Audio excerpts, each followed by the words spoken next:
Bismillahirrohmanirrohim. Assalamualaikum warahmatullahi wabarakatuh. Sahabat cahaya guru yang dirahmati Allah. Pernahkah sahabat merasa seolah hidup ini tertutup dari segala arah?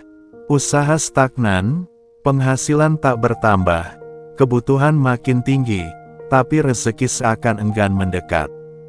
Tahukah sahabat, ada sebuah zikir yang sangat dahsyat, yang menjadi magnet rezeki dari langit dan bumi.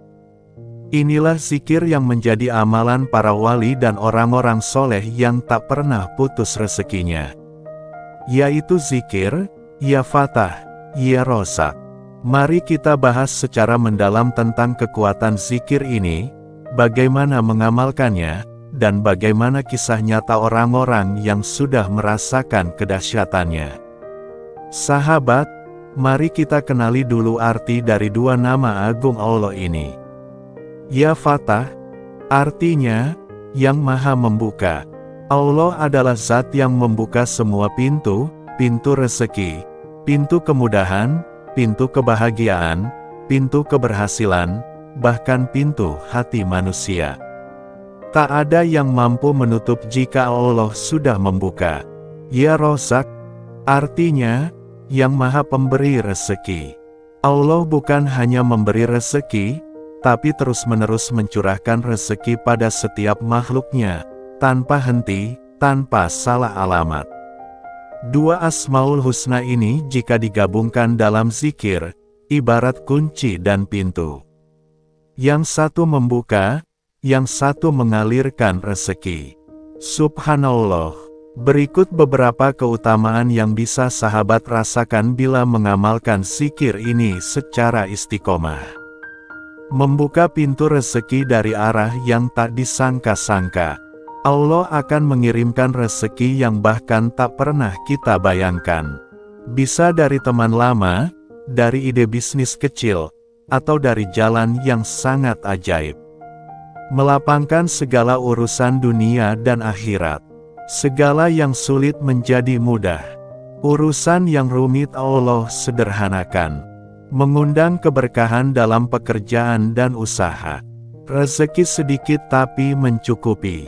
Usaha kecil tapi menghidupi banyak orang. Itu semua tanda keberkahan. Menenangkan hati dan meningkatkan keimanan. Semakin dekat dengan Allah, semakin tenang hati kita. Kita akan lebih pasrah dan ridha atas ketentuannya. Ada beberapa cara sederhana namun penuh hikmah dalam mengamalkan zikir ini.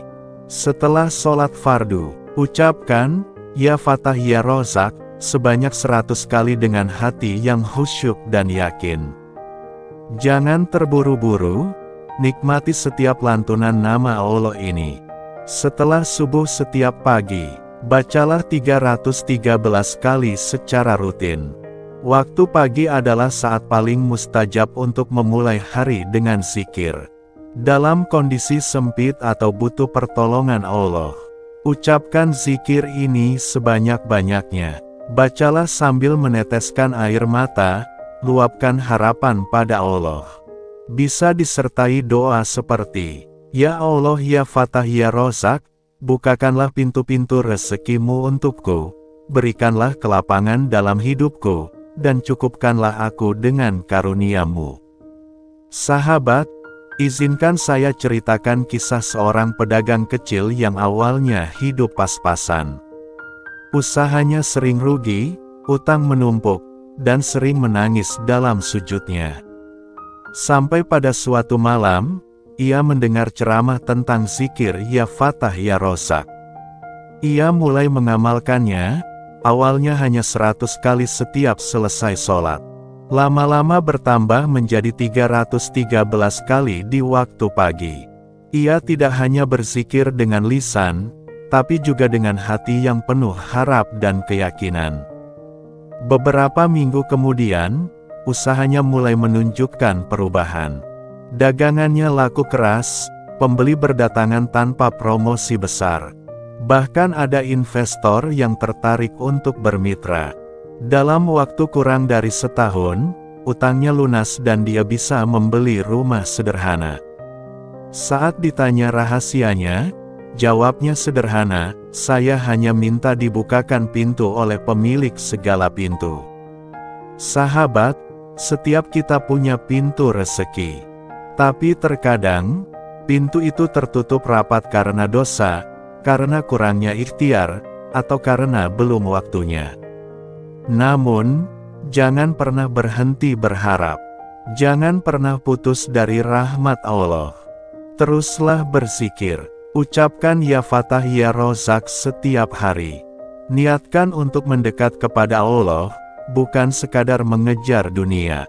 Insya Allah, perlahan tapi pasti, pintu rezeki akan terbuka lebar. Rezeki akan datang tanpa beban, tanpa stres, dan penuh keberkahan. Jangan lupa untuk menyalakan notifikasi, like, komen, dan share video ini. Dan tentunya, subscribe channel Cahaya Guru untuk terus mendapat pencerahan dalam hidup dan amalan harian yang menenteramkan jiwa. Sampai jumpa di video selanjutnya. Wassalamualaikum warahmatullahi wabarakatuh.